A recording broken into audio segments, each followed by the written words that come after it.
now, for some risky restaurant business. Pufferfish is a Japanese delicacy and something akin to Russian roulette in the world of food. Its highly poisonous flesh contains tetrodotoxin, which is 1,200 times more toxic than cyanide. Yum! Normally, people can't stay alive if they eat this fish, yet Japanese chefs are trained to remove the poisonous parts for the $200 delicacy named Fugu. That's pricey.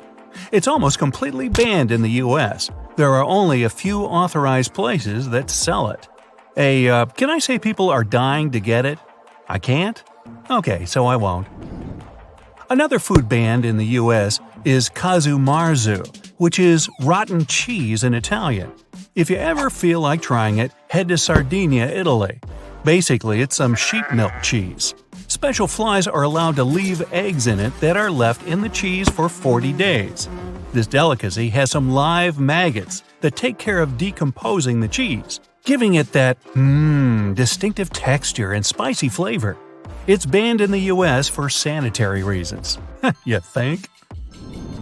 Unlike soft and creamy kazumarzu, Kirpi is known to be the world's hardest cheese. Just like any regular cheese, it's made from milk. Its main difference is that it stays fresh for up to 20 years. The milk is quite special too. The cows, which are actually a cross between cows and yaks, eat a variety of mountain herbs. Cheese made from this savory milk has unique flavor. National Jamaican fruit ackee has a unique taste. It's quite mild, its texture is buttery and creamy, and it tastes just like scrambled eggs. It's safe to eat ackee only as long as it's fully ripe. Beware though, the only edible part is the white creamy flesh itself. Toxic pink flesh and black seeds are a total One of the traditional Jamaican dishes with this fruit is called ackee and saltfish. Well, at least it's codfish, not pufferfish. Another thing that should be 100% ripe in order to be safe is elderberry. These berries are quite famous though. You can find them in pies, syrups, teas, jams, you name it. Process these berries properly though, since they contain cyanide. Fully ripe and cooked berries aren't dangerous. That's good to know. Actually, almost all the pits and stones contain cyanide. Your favorite cherries have it too. The amount is small and isn't likely to cause any harm, but still, try not to swallow them. Same with peaches, plums, and apricots. Just don't chew on them for too long. Now, if you're a fan of seafood, you probably want to try some sanakchi. It's some seasoned baby octopus tentacles. Well, the problem is that these are still alive. Those who have never tried this Korean dish claim the tentacles can still move on the plate and can stick to the inner part of your mouth since the suction function is maintained. Suction function. Meanwhile, another fun food fact. Greenland sharks don't have any urinary tract, and all the waste they produced is basically filtered through flesh and skin, so their flesh is toxic. Sounds like a good reason not to eat them, but not in Iceland. Nope. Hakaro, which is processed shark meat, is first hung to dry for 3 to 5 months. In the end, you get something like ammonia-smelling fermented fish with a jelly texture that reminds of wet bread. Cassava is a poisonous tropical root of 2 types. The sweet variation does contain some cyanide, but it's enough to cook it to reduce the toxic content to a safe level. To get rid of all the toxins in bitter cassava, it's necessary to grate the root, then soak it, and finally cook properly to make it edible. This root is very starchy and its flavor is really subtle. Cassava can be used just like potatoes, mashed, boiled, or fried. And I'd like a side of cassava, please, and hold the cyanide. Rhubarb doesn't seem to fit in this list of notorious dishes, but it actually has its downsides. Its leaves are super toxic, containing oxalic acid, and should never ever be used for cooking, baking, or whatever you want to do. If you ever try to eat one, the least serious consequences are a burning sensation all over the mouth, nausea, and breathing problems. If you live in the States and you're under 47, chances are you've never tried haggis. since it was banned almost a half a century ago. This Scottish pudding is made of a full range of sheep's inner parts. We'll spare you the details. Plus some oatmeal, a lot of minced onions, suet, just don't ask, and some broth. It's quite crumbly and coarse, and it's also spicy. It's usually served with mashed potatoes or mashed turnip on the side. Well, at least it's not mashed cassava. Well, by the way, potatoes aren't that harmless either. It all depends on whether they're ripe or not. So-called green potatoes are full of toxins, and potato sprouts contain solanine, which is quite toxic. Same with green almonds and cashews that are full of cyanide if not ripe enough. Luckily, the nuts we get at the supermarkets are well processed, which means they're completely safe. Whew. There's one bistro in Bangkok where they've been cooking the same beef and noodle soup for 45 years. Literally, the same. It's been simmering for over 4 decades. The broth has never been thrown away. It's always kept overnight for the next day's soup. They never wash the pan to keep the unique flavor. There's a massive grease rim around that huge pan formed as a result of 45 years non-stop simmering spillovers. Please, be my guest. Chinese century eggs aren't white and yellow. They're black and gray when you peel them, and the outside color is brownish green. To cook this savory Chinese delicacy, all you need is some tea, quick lime, salt, wood ashes, and some water to mix it all together. Dip the raw eggs in this paste and roll them in rice husks so they won't stick to each other. Let it sit for 100 years. Nah, just kidding. 10 days are enough when it's hot. For colder weather, it may take up to 30 days. Hey, don't go. It gets better. Bird droppings seem no delicacy, but in Greenland, there's a local dish actually based on them. It's called urumet, says here, and is made of ptarmigan droppings. They collect them in winter, and when they're dry, and cook them together with some rancid sea oil and some sea meat. The droppings, cooked this way, taste somewhat like gorgonzola. Check please. Surprisingly, harmless tuna can be pretty dangerous. Big fish live a long life in the ocean. The problem is, the mercury level in oceans has significantly risen over the last several decades, and the fish absorb it into their flesh. If you eat a lot of tuna or any other big ocean fish, you risk mercury toxicity. It's not that you should stop eating it, just monitor the weekly consumption. As for tuna, their eyeballs are quite a popular delicacy in China and Japan. Tuna eyeballs need to be boiled before eating, thank goodness, and some seasoning is required too. If you nail it, you'll have a delicacy that tastes like squid and stares back at you. Hey, on the good side, it costs less than $1. Red kidney beans are actually somewhat poisonous too. You might have never noticed or even known that, but it's because we eat all of them well processed. Cooked and baked beans expose no danger, while the raw kidney beans have a toxic protein in them. In order to get rid of it, you gotta first soak them well, preferably overnight, and change the water before boiling. When they're soft, they're nothing but a great source of non-toxic proteins and other nutrients. In Cambodia, you can try a crunchy, crispy snack that tastes a bit like crab. It's deep-fried and seasoned. The main ingredient is a tarantula. Now, this doesn't quite sound like a lunch. Now, this soup, whose name I won't even try to pronounce, is definitely scrumptious. The taste is sharp yet delicate, and it tastes just like shrimps.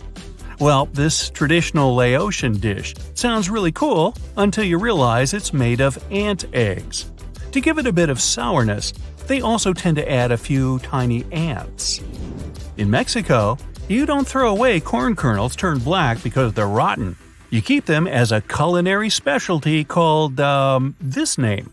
Fungus all over the kernel gives it that earthy, woody smell. Getting hungry? Some dishes just need the decoration, especially cakes and pies. In England, there's a pie called stargazing. The name speaks for itself. The sardines, accompanied by potatoes and eggs, peek out of the pie crust and stare at the skies. Sometimes these are the tails that point at the skies, though. Tea mushroom is another weird thing they drink in East Europe together with sour milk-based drinks. is basically some fermented black or green tea. It's made by adding a whole culture of bacteria — they're not consumed, they just ferment the drink — to sweetened tea, where sugar acts like yeast. Add juice, spice, or whatever you want to taste. Well, I've had about enough of this. Think I'm gonna barf. Bye for now. Wow, it's lunchtime. You choose a delicious-looking piece of chicken, but oh no, it ends up on the floor instead of your mouth.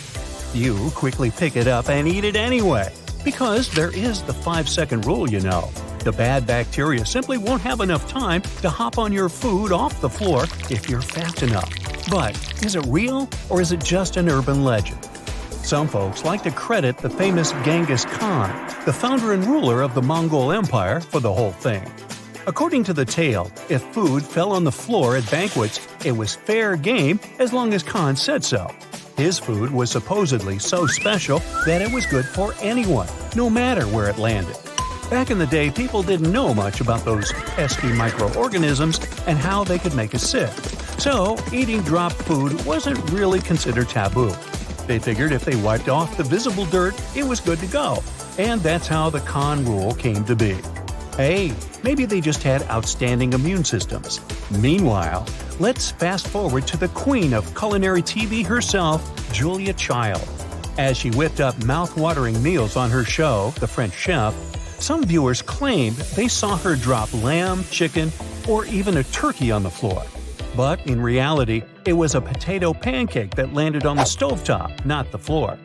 In the spirit of having some fun in the kitchen, Julia famously said, "But you can always pick it up, and if you are alone in the kitchen, who is going to see?" And just like that, the misremembered story became part of popular culture. In real life, when your food hits the floor, it's like a bacteria magnet. That chicken piece is bound to pick up some unwanted microbial hitchhikers. You just can't give your fallen lunch a quick sanitizing session like you would with your hands. As for the 5-second rule, it's not all so simple. Some foods may have a better chance of survival after taking a tumble. Researchers from Rutgers University discovered that moisture, surface type, and contact time all play a role in the degree of cross-contamination. Foods with high moisture levels, like juicy watermelon, are the biggest culprits for contamination. That means they attract more bacteria than any other food tested. And not all environments and surfaces are created equal. Carpet had a low transfer rate in the experiment. Stainless steel and wood had higher transfer rates.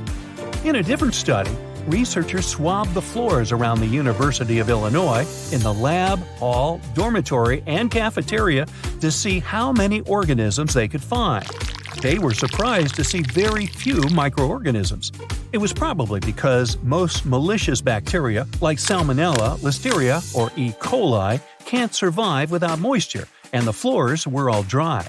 But even on dry, sterile surfaces, germs relocated onto cookies and gummy bears in less than 5 seconds. For some foods, it takes less than 1 second for the transfer to begin.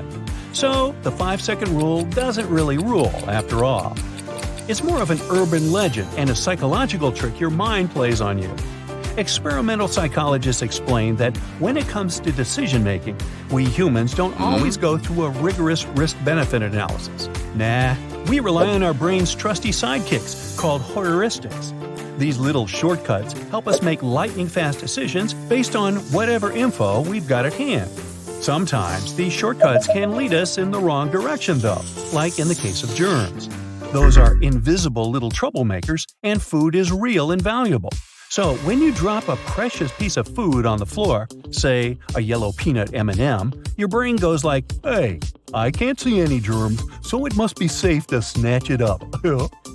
Not every floor snack will make you sick, but it also depends on you. Our immune systems, especially in the very young and the very old, can be a bit more fragile and vulnerable. So it's crucial not to pass on this questionable habit to the little ones. Remember, they're always watching. Another popular food-related myth is that carbs are always bad for you. In reality, some carbs are pretty important because they're converted into fuel for our bodies. You can find those complex carbs, as they're called, in plant-based foods. They're the ones that keep our digestive system happy and our metabolism in check. The real villains are the simple carbs. Manufacturers add them to processed foods like starches and sugars. When we gobble them up, they quickly turn into blood sugar, causing all sorts of havoc. Think sudden spikes, feeling hungry again in no time, and some more serious consequences for your health. The good carbs come packed with nutritional goodies like fiber and bran, which makes them digest slower and release glucose gradually. To make smarter carb choices, try going for whole grain bread alternatives and swap soda for sparkling water. You can also try the plate method. Fill half your plate with fiber-rich, starch-free veggies. Reserve a quarter for starchy delights like potatoes or a fruity treat. And the last quarter is for proteins. Fish, poultry, beans, nuts, eggs, and lentils should become your new dietary besties. Now, frozen or canned fruits and veggies aren't useless like the rumor has it. Studies have shown that frozen, dried, juiced, or canned plant-based foods can be just as nutritious as their fresh counterparts. You just need to keep an eye out for any sneaky added ingredients like sugars, saturated fats, or sodium. High temperatures during the canning process can cause some vitamins, like C and B, to take a hit. But those vitamins can be a bit sensitive to heat and air in general, so they might leave even during regular cooking and storage at home. Some canned foods, like tomatoes and corn, actually release more antioxidants when they're heated up. Now, have you ever tried adding celery to your diet just because eating it is supposed to burn more calories than you take in? Experts say that negative calorie foods are nothing more than a fantastical idea. Sure, the process of munching and digesting celery burns a few calories, but not a significant amount. There may be around 10 calories in a hefty celery stick, but the body only uses 1/5 of that to process it. So it's still a calorie-plus situation. Plus, you'll unlikely survive just on celery, and it's often a gateway to more yummy foods like cream cheese or peanut butter. Hey, tell me about it. Meanwhile, high-fiber, water-dense fruits and veggies, like celery, can indeed have value as weight loss allies. They fill up your stomach and increase satiety, preventing you from gorging on more calories later. But they won't magically burn off the calories you've already consumed. Some people claim that certain foods or beverages make your body work harder. For example, your body needs to warm up cold water to a toasty 98 degrees Fahrenheit. But there's no solid research to support the idea that cold water drinkers burn significantly more calories. Maybe a measly 5 calories if you're lucky. Caffeine, guanine, taurine, and green tea extracts have been touted for their metabolism-boosting properties. But again, we're talking about a tiny boost that could potentially result in losing around 10 pounds over a year. So, looks like the best way to keep your calories under control is to consume fewer of them than you burn through exercise, not just digestion. Carbonated water isn't any worse than its still version. When carbon dioxide and water get together, they chemically react to create a weak acid called carbonic acid. It tickles the same nerve receptors in your mouth as mustard. That's why you get that delightful and prickly sensation. Although carbonated water is a bit acidic, drinking it won't make your entire body acidic. Your kidneys and lungs step in to remove any excess carbon dioxide from your system. And it's not terrible for your tooth enamel. One study found that sparkling mineral water had only a slight impact on enamel compared to still water. It was a whopping 100 times less damaging than a sugary soft drink. So keep your bubbly drink sugar-free, and you should be safe and healthy.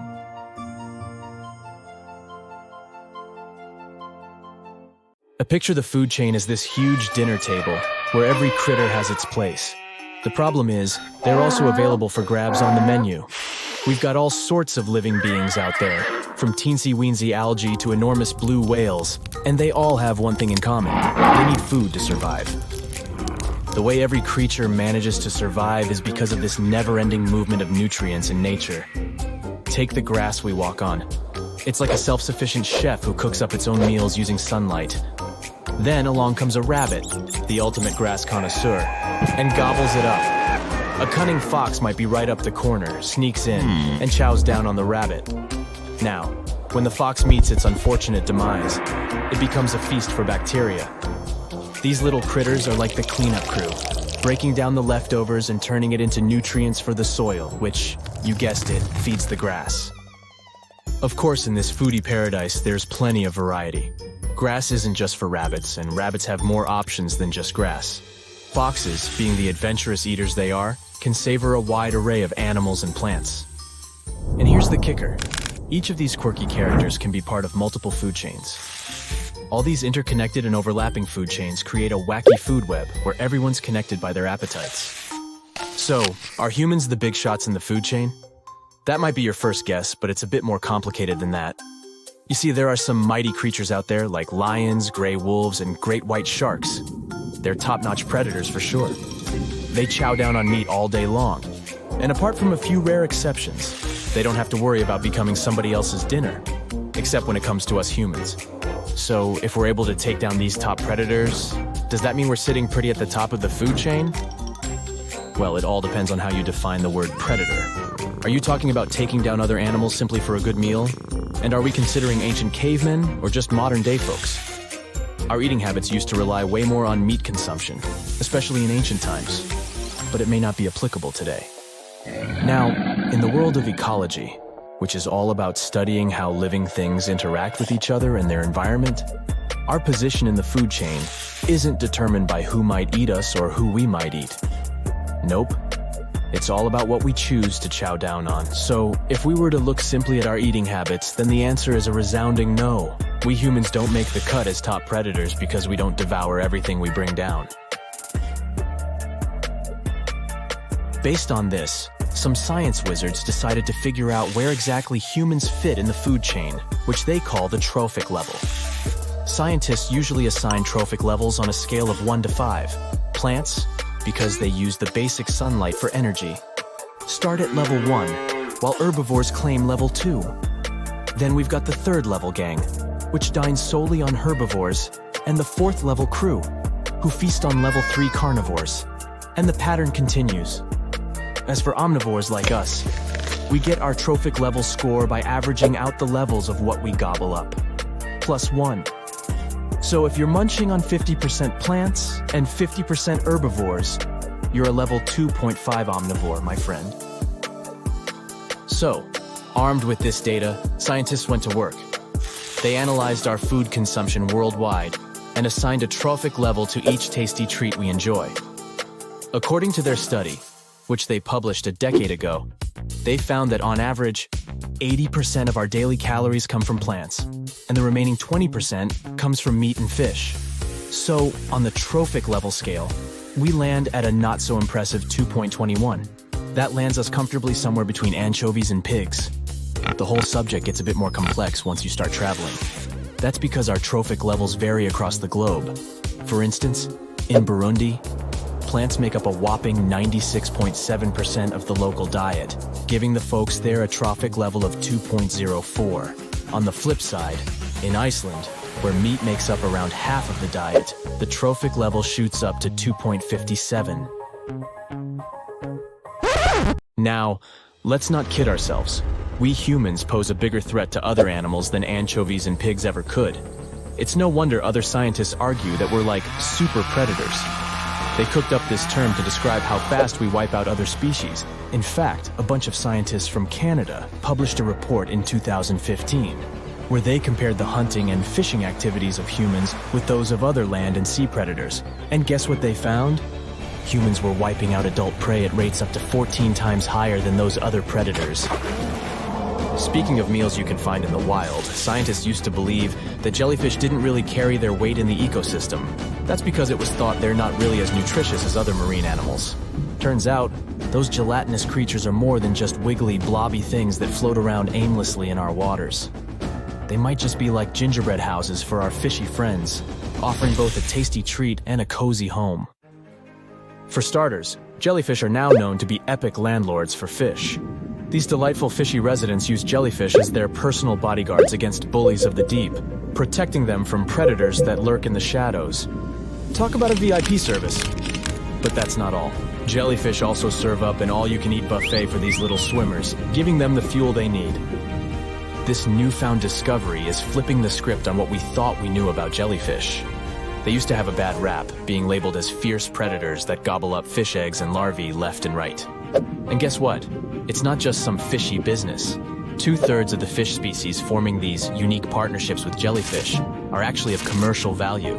These are the big fish in the seafood industry that were once in dire straits, but are now making a triumphant comeback.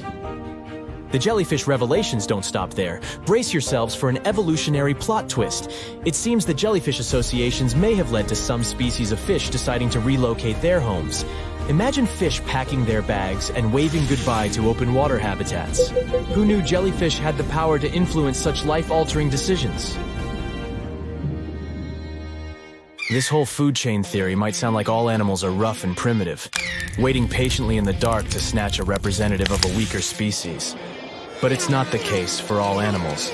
Take koalas, for instance. They're like the fine dining connoisseurs of the animal kingdom. That's because instead of dining on just any old leaves, they have a discerning taste for the finest eucalyptus foliage. A koala can delicately munch away on pounds after pounds of eucalyptus leaves each day. But wait, not all eucalyptus leaves make the cut. These koalas meticulously select only around 12 out of a whopping 300 types of eucalyptus. It's as if they have a little leafy checklist in their furry paws. You know that nasty feeling when your tummy is angry after a large meal? Well, starfish have a unique approach to solving that problem, and it's quite the spectacle. These funky creatures have a knack for putting their stomachs on full display. That's right, starfish can casually stroll along the ocean floor, proudly flaunting its stomach outside its body. You see, when a starfish spots a delectable mussel using its trusty suckers, it decides it's time for a mouth-watering meal. But here's where things get wacky. Instead of keeping its stomach tucked away safely inside, as you'd expect, the starfish takes a bold leap and flips its stomach out to complete the digestion. Once the starfish's stomach engulfs the mussel, it releases a special cocktail of digestive juices.